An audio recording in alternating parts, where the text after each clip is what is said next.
From Rockford, you're watching a WIFR FastCast.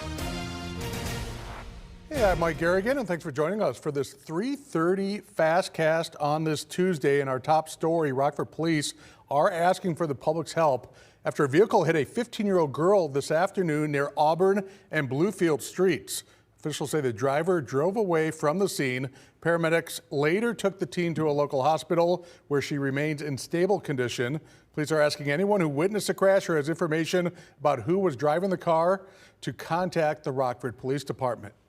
4 people are without a home after a late-night apartment fire Sunday at University Village Apartments in DeKalb.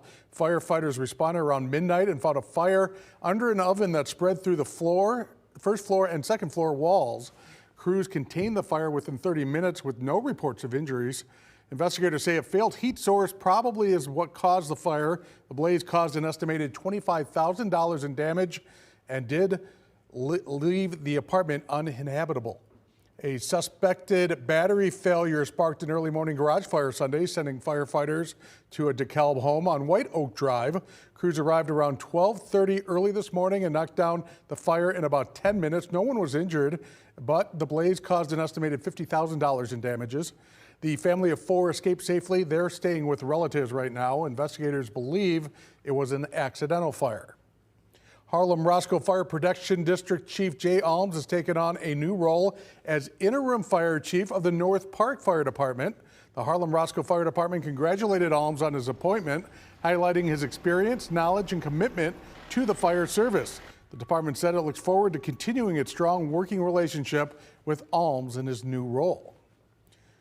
Drivers heading through downtown Rockford Wednesday should expect a few extra stops and some lane changes tomorrow. The city will start replacing the traffic signal mast arm at East State Street and North 2nd Street from 7 a.m. to 3 p.m. Crews will put the intersection under stop sign control and close the westbound lane of State Street and the southbound lane or turn lane on 2nd Street.